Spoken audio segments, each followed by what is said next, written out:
एक बार फिर से स्वागत है आप सभी का हमारे यूट्यूब चैनल में। आज हम पढ़ेंगे कक्षा 12 फिजिक्स। टॉपिक का नाम है उदासीन बिंदु। टॉपिक का नाम क्या है? उदासीन बिंदु। उदासीन बिंदु के विषय में हम पढ़ेंगे। ये हमारा टॉपिक का नाम है उदासीन बिंदु। उदासीन बिंदु किसे कहते हैं? जैसा कि आप इसके बात से ही समझ जा रहे हैं कि उदासीन बिंदु किसे कहते हैं। जहाँ पे ठीक है चुंबकीय क्षेत्र, जहाँ पर चुंबक का चुंबकीय क्षेत्र और पृथ्वी के चुंबकीय क्षेत्र का क्षैतिज घटक का मान क्या हो? शून्य हो, उसी को हम कहते हैं उदासीन बिंदु। आइए अब हम बात करते हैं। एक छोटा सा मैग्नेट लेते हैं, हम डायग्राम के माध्यम से समझते हैं कि हम कहते हैं किसे हैं। ये देखिए, मान लीजिए यह हमारा एक क्या है? मैग्नेट है, जिसके दो पोल होते हैं नॉर्थ और साउथ। जिसके दो पोल होते हैं नॉर्थ और साउथ, तो आप ये जानते हैं कि इसके आसपास मैग्नेटिक फील्ड होते हैं। ठीक है, चुंबकीय क्षेत्र होता है।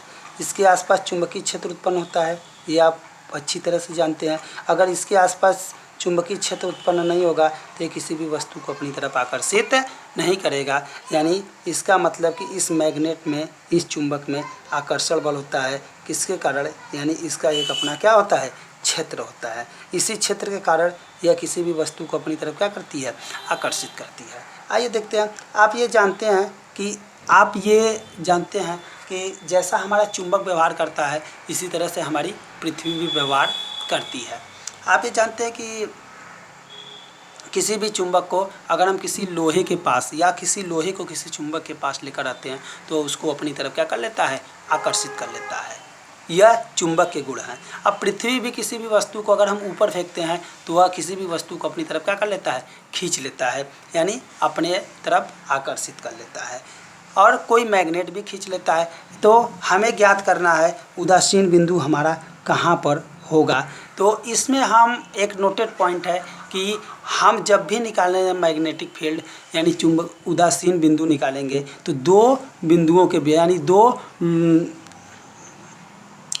दो लेते हैं। एक लेते हैं मैग्नेटिक फील्ड लेते हैं और एक लेते हैं पृथ्वी के अंदर गुरुत्वाकर्षण। ये मान लीजिए हमारी पृथ्वी है, ये हमारी पृथ्वी है। तो आप ये जानते हैं कि जैसे पृथ्वी भी किसी भी वस्तु पे गुरुत्वाकर्षण बल लगाएगी। आप देखिए, जैसे मैं कह रहा हूँ कि यहाँ पर आप ये जानते हैं कि यहाँ से जहाँ से ये यानी फील्ड जो है, ये फील्ड यहाँ से, मैं कह रहा हूँ कि इधर से जो है इलेक्ट्रिक फील्ड। अब देखिए यहाँ से जब हम देखते हैं कि यह क्या है? चुंबकीय क्षेत्र। आप देखेंगे यहाँ पे चुंबकीय क्षेत्र, ये चुंबक होता है। जो चुंबक के आस बहुत करीब आएंगे तो यहाँ पे क्या होता है? पृथ्वी का चुंबकीय क्षेत्र क्या करता है? काम नहीं करता है। सिर्फ इसके आसपास क्या करता है?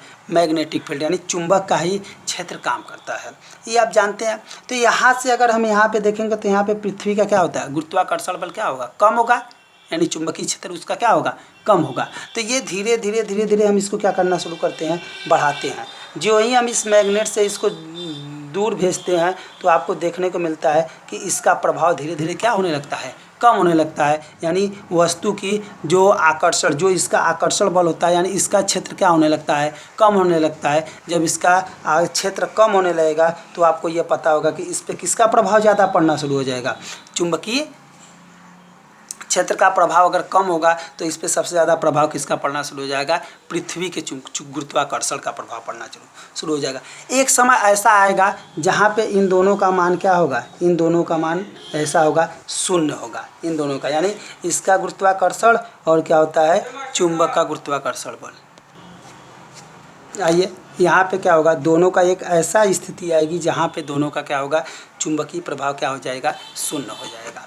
तो इसी को हम क्या बोलते हैं? उदासीन बिंदु बोलते हैं। अब इसको हम थोड़ा सा थियरी के माध्यम से समझ लेते हैं।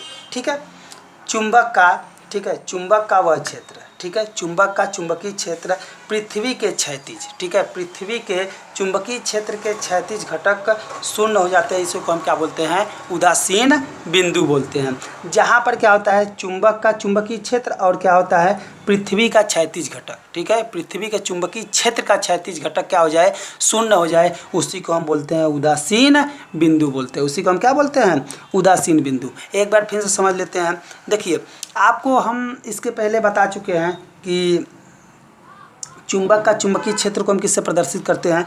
बी से प्रदर्शित करते हैं। और जो होता है आप ये अच्छी तरीके से जानते हैं, इसके पहले हम डेरिवेशन कर चुके हैं कि चुंबक के पृथ्वी के चुंबकीय क्षेत्र का क्षैतिज घटक क्या होता है? H होता है। ये जान जाइए कि जहाँ पे चुंबक का क्या होता है, चुंबक का चुंबकीय क्षेत्र और क्या पृथ्वी का क्षैतिज घटक क्या हो जाए? शून्य हो जाए, यानी बराबर हो जाए, वहाँ पे उसी को हम कहते हैं उदासीन बिंदु। एक बार फिर से हम इसके माध्यम से समझा दे रहे हैं।